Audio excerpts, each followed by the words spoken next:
Welcome to Easy Peasy Books, From Author to Authority, the lively and engaging podcast for business professionals who've always believed they have a book in them. I'm your host, Jillian Whitney. Join me as I chat with authors and industry experts from all around the world to explore simple strategies to write, publish, and leverage your business book. Whether you're an entrepreneur, executive, or an employee, this podcast is for you.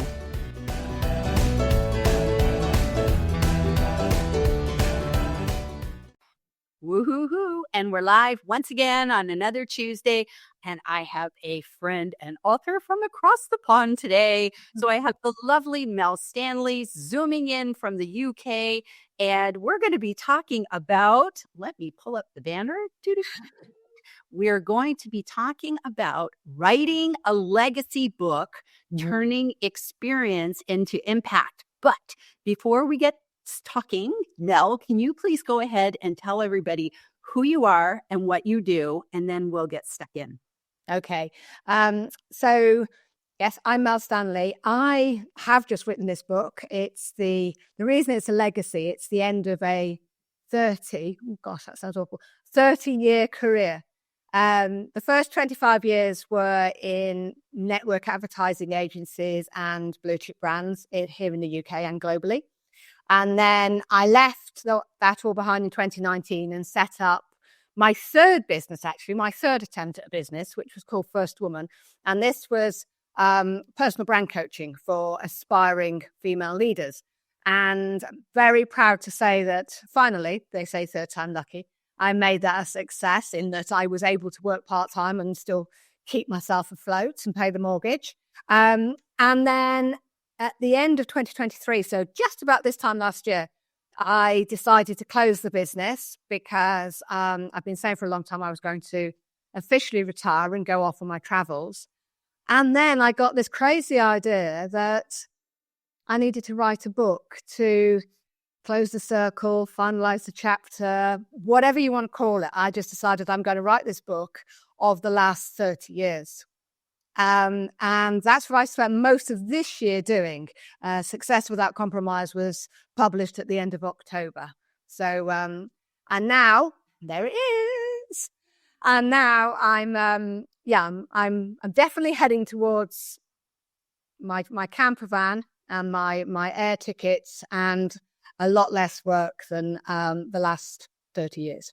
Oh my goodness. That's amazing. That's amazing. I love it. And I have to tell you, from the first minute I heard that you were writing a legacy book, my little ears went bink. It was just like, ooh, a legacy book, because I know my father wrote a legacy book before he passed. And it was just sort of like our family history, how we all got from England and Scotland and all that to, the United States and Canada, and how we kind of made it on this side of the pond. And he wrote this for 2 years. He got it published for our family only, just a private publishing. And 3 months later, he died. And it was just like, that was his dream, to get this thing done. And I cheered him on every step of the way. But from a business perspective, it was just like, ooh, I understood of it, like from genealogy and family history and all that sort of stuff. But from a business perspective, I love the idea, because you think about it, we kind of get nearing the end of our career. We've learned so much. Why do we want to leave the planet, or go off into our camper van and travels and, all sorts of wonderful things, cruises and holidays? Like you're going on to your second chapter, and your second chapter in life is going to be whatever you want it to be now. Yeah. First chapter here with all those lessons you've learned. Whew, it's so exciting. It's so exciting. So let me kind of take you back in time. So you got this crazy idea to write this book. So first of all, how long did it even take you to write your book? It was relatively quick to write. So as we were just saying, so I started off writing it in Reedsy. And I suppose the best way to explain it is a book of 3 parts. The first part was by far the most difficult bit to write, because I felt it was very important to set the scene, what in advertising we would call the burning platform. So the context of why it's so important that we have more women leaders in academia, in politics, in business, everywhere, why we need better representation. And that needed to be researched. And there was some stuff that, when I've done coaching and webinars, I would do a paragraph on it, but I wanted to make sure that I'd researched it. But of course, it's a topic that's been well researched and well documented. So I found myself summarizing a lot of research, which is all in the acknowledgements in the book. And that was the most difficult bit and probably the most lengthy bit, because I actually found it so interesting. I ended up going down rabbit holes, and I had to be pulling myself back and saying, no, the reader only needs to understand the why. We don't need to rewrite nice girls don't get the corner office. We don't need to do that. That's already been written. The second part was a fundamental part of my coaching, which was 10 reasons why women don't get promoted. And that is again, a summation of behaviors that I researched for my online course 3 or 4 years ago.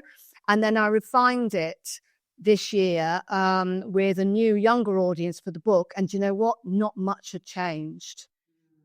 Unconscious mistakes were being made, triggered by the system, the organizational culture, and this cycle that women get into of low self-worth and negative self-belief, and this narrative that I need to behave in a certain way in order to be able to get ahead, or I need to be more like this or less like that because I can see somebody else who's really successful who behaves more like that. And there's all these things that we do, and it comes down to, I'm sure there's more, but I've always worked down to about 10 things. So that's the middle part. And then the last part is the coaching framework that I was using and developed for FirstWoman over the last 5 years. So the latter two bits kind of wrote themselves. It was the first bit that was the most difficult. But it really, 4 months, I'd broken the back of it. That's not bad. And then it just needed refining. And the first drafts, I'd put in a lot of personal stories and anecdotes, which I thought were quite fun, sometimes a bit cynical, a bit tongue-in-cheek. And my editor got hold and went, no, you can't do that. Do you want a libel case? No. And so it got cut from about 300 pages down to what it is now, which is around about 235. So, yeah. Wow. I have been sworn not to kiss and tell, as it were. But you know what? I would say at the end of the day, for anybody who's like writing a book, you're better off to start with like a lot of stuff and then trim it down, as opposed to you write lean in the first place, and then the editor says, it's kind of fluffy. Like there's not much here, or there's no personal stories. And now all of a sudden you're just like, oh, what should I say here? So, it's easy to take that red pen and just, or hit that delete key and get rid of stuff. So. No, you're right. And because I'd done over the last 5 years, I've done so many webinars. And I said, I wrote and produced a course with Miracy, an online course that went on to Thinkific. And so I had really long scripts and video recordings that I could cut and paste into the original manuscript, so everything was in one place. And then you refine it. So you're absolutely right. Start broad and then refine, rather than. And there was something that I noticed you got him in your headline there. John Asperian said, when I first started posting on LinkedIn 4 or 5 years ago, I remember him saying, never edit whilst you're writing. And he was referring to posts, because if you edit while you're writing, you never get there, and B, you take out the personality and, the tone, because you sanitize it. So that was another reason I just chucked it all in and thought, right, let's stick that in the sausage machine and see what comes out the other end. I love that. Stick it in the sausage machine. That's great. So First of all, I'm such a fan of people that repurpose their content because you've already said it, and so I know that strikes heart, terror in the hearts of so many people. Like, oh, I'm writing a book, and they go off with a notebook and a pen, and they think they got to go sit on a mountain and draft it all out or something, and it's like, no, you've already got that content, so that's great. But you're going to just kind of massage it, or you're sticking it in the massage machine and see what comes out. So I love that. So so did you do an outline? What was sort of your process? So I had a lot of help from a lady you know as well, Michelle Griffin. Michelle had co-authored books, and she sent me, we were accountability partners, and for 8 to 9 months that I was writing this. And she sent me a plan in Canva of how to set up a book. So that was brilliant. I mean, that's, a proper, it's almost like again, in advertising, it was like a creative brief. What do you want your reader to understand? What's your proposition? What's your objectives? What do you want them to hear? All of that kind of thing. And you go through it. And what are your main messages that you want to land? What do you really want to talk about? Et cetera, et cetera. So I created that plan, which was, I don't know, about 30 slides. And then put that into an Excel spreadsheet. Again, a bit like doing a content plan for LinkedIn posts. And in that spreadsheet, it was chapter 1, these are the 5 things I want to say. Chapter 2, these are the 5 things I want to say. And then I put all of the references of everything, whether it was part of the online course or a piece of research next to that, so that I knew where to refer to. And that was the basic. And I think it's really important to do that. And I'm not a detailed person. I will always go to the short hack if I can, and probably would have gone completely wrong on that basis without Michelle's help, because this plan kept me focused instead of me immediately, as I say, jumping to the end point.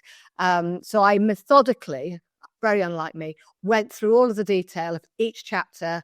And as I say, the first draft was sort of 100 pages longer than it is now. But that was a really good discipline. And and this is available in Canva. Canva, provide these templates for you. So it's all free. You don't actually have to, pay a publisher to go and do it. So that's what I did. And then, as I say, I just put it all in.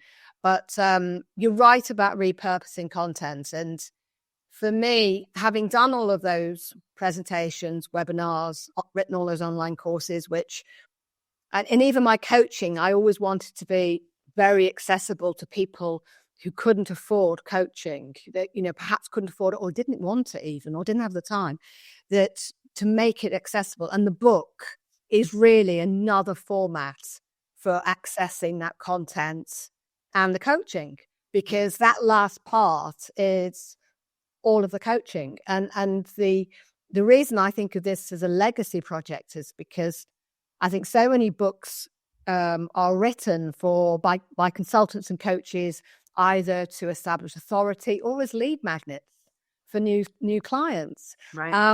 And whilst I have got some speaker opportunities to talk about the book off the back of it, my intention was not, oh, well, I'll tell you 70% of it, but you're going to have to pay me for the last 30%. It's all in there. So, as you know, there's all the worksheets to complete. So it's kind of as much a textbook as it is a coaching manual. I love this. And I agree with you 100% that by making it a legacy book, you don't hold anything back. I don't hold anything back with my books anyways. I just I put everything in the kitchen sink in my books, because I never want to be one of those people that it's like, okay, now you got to hire me. It's like, no, hire me if you want to work with me, but not to do a bait and switch. But I agree with you in that the majority of business books are to generate leads or to establish authority so that you're more visible and to go do speaking and podcasts and all that sort of stuff, or get new clients. But I love the idea of a legacy book, especially for people who have been in the coaching space, even being employed for years and years. It doesn't matter. You don't have to be an entrepreneur. Anybody who has basically spent their career and learned lessons and now says, I want to leave this to the younger book. This is, I love that you said, this is the book you wish you had, That's so true. We sometimes want to shortcut other people's learning because you're like, I can just tell you after all these years in the biz what works and what doesn't work. Yeah, and I was really keen to include not just my experience and insight, but that of other women as well. So that's why I included quotes from women that I'd spoken to on my podcast. And actually, one of my favorite chapters is the very end, which is what I tell my 25-year-old self when 25 women who've made it as leaders put forward what they would have said and what they wish they'd known, because that experience is so valuable.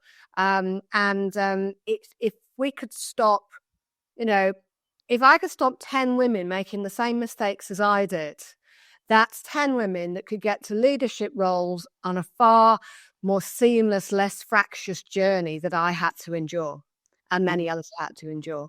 And that's the point of it, really, because you're right. At university, when you're first going into the workplace, or even in your first or second job, nobody says to you, you are going to get spoken over and interrupted in a meeting. Nobody says to you, when you walk into a meeting, you will be expected to pour the tea or take the notes all the time. There's so many small things, tiny little expectations that are unspoken that become the norm that women then conform to because they think that's what is expected of them. And that sets them on that road of continually doing what is expected. And leadership is not about doing what is expected. It's about doing the unexpected, and not conforming and not complying and you being who you are, not who you think you should be. Mm. And I'm thinking of your line of like pouring the tea, and it's like, okay, who's going to be mother? Like who's like, right? That's an expression, right? Who's going to be mother? Meaning the woman pours the tea, no matter who's in the room. And it's like, but is that just our, like, I know you and I are roughly in the same age range. Is this like part of like just the time we grew up in, or is this still happening in today's workforce? No, it's still happening. And the reason I say that is I spoke to quite a few young women in their first or second job as part of the research. But actually, going back 5 years when I started FirstWoman, I went to a women's utilities networking event that was actually about personal branding. And I knew I was leaving. And the reason I went was because they were giving free headshots from a proper professional photographer. So I thought, I'll go and do that because I wanted some headshots. And then they delivered this workshop. It wasn't a brilliant workshop, but they delivered this workshop. But at the end of it, there was a Q&A. And one girl, and I'll say girl because she was sort of 22, 23, she stood up and she asked that question. She said, if I'm the youngest person and the only girl in a meeting, do I have to make the tea? And my chin hit the floor because that was only 5 years ago. So yes, I think it very much depends on the culture of the company. Utilities over here is very corporate. It still remains quite male dominated. There's a lot of old school thinking in there. I'm sure if you went to work in Google or somewhere like that, it wouldn't be the case. But in corporate leadership, there are still certain norms and expectations and a level of subservience that is expected of women that isn't expected of men, actually regardless of age. Wow, that kind of blows my mind, but I absolutely believe it. So let's just talk about for a second. Let's talk about the reader of your book. So your reader, could you define who your ideal reader is for this book? Because I think that's important when somebody is writing a book, especially if you want it to be a legacy book. You have to really think about who will read this when you're like not there to talk with them. It's your thing. So who's your ideal reader?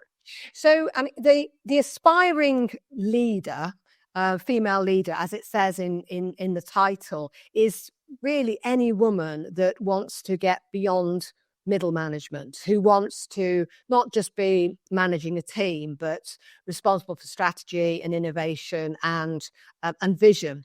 So that really is ageless. That could be any woman. But the reason I refer to it as next generation is because I see it as if I was going to put an age, I'd say under 30.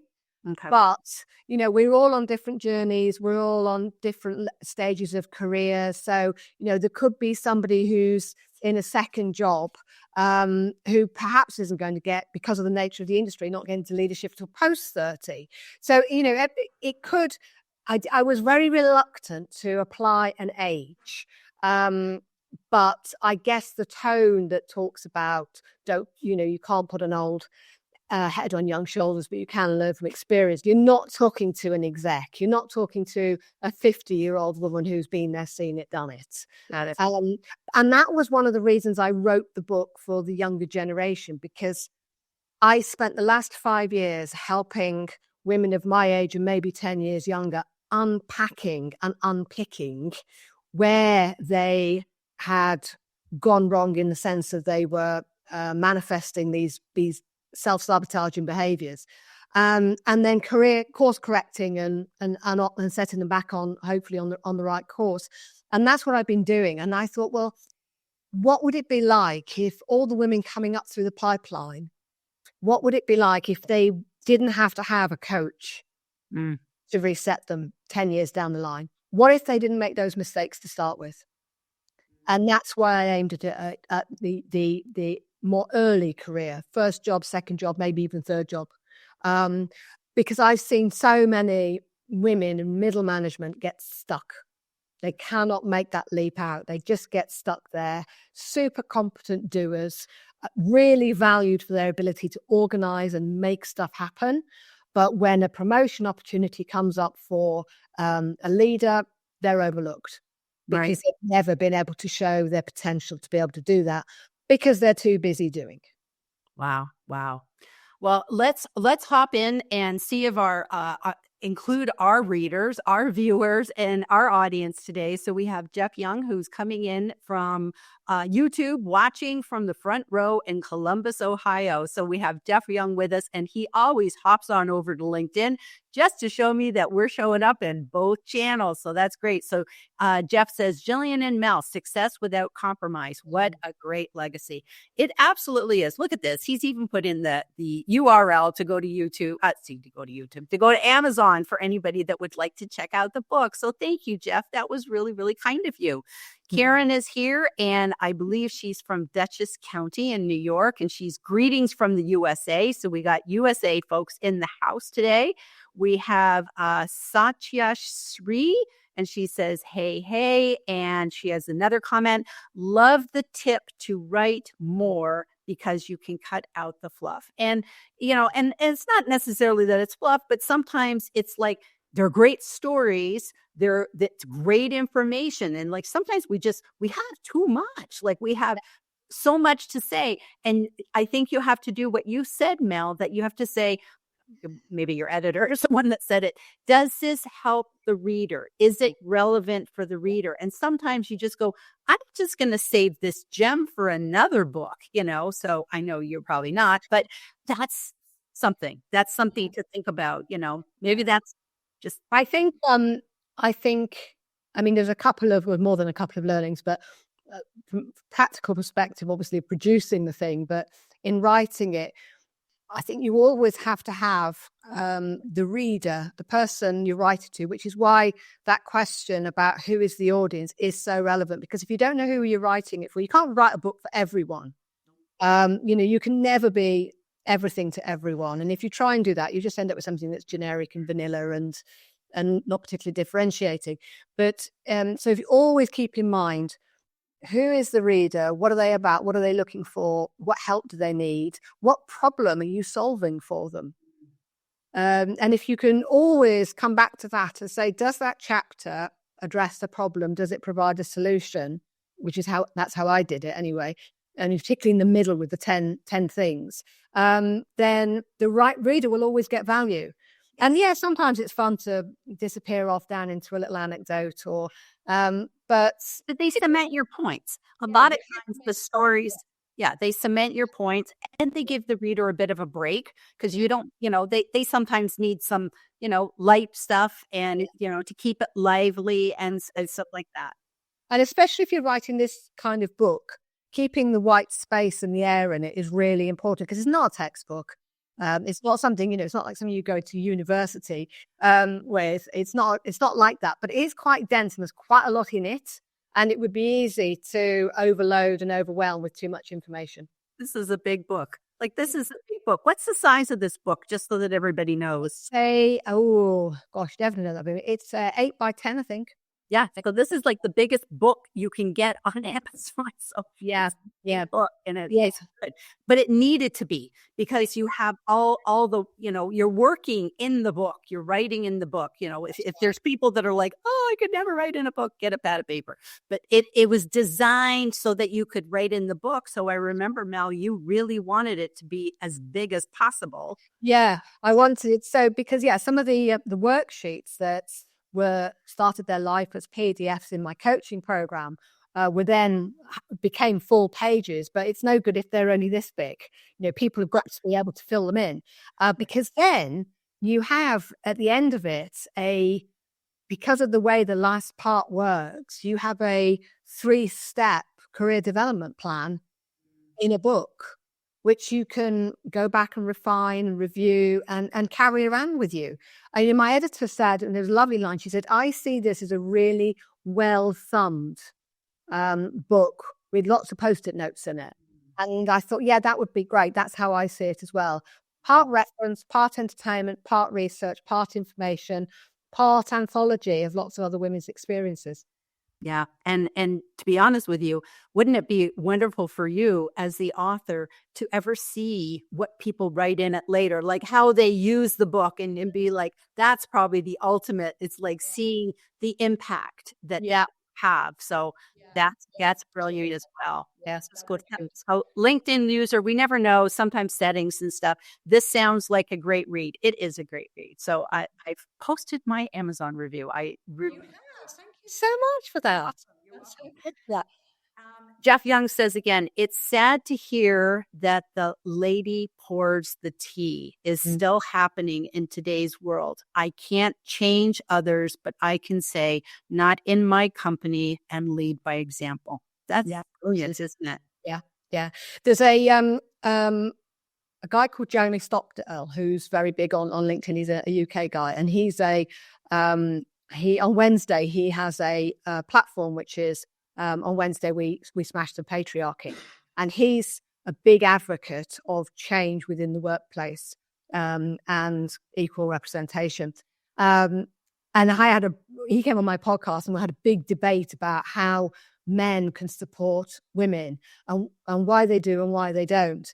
But we need that change. It's people like Jeff who want to see people treated the same regardless of gender or color or anything else.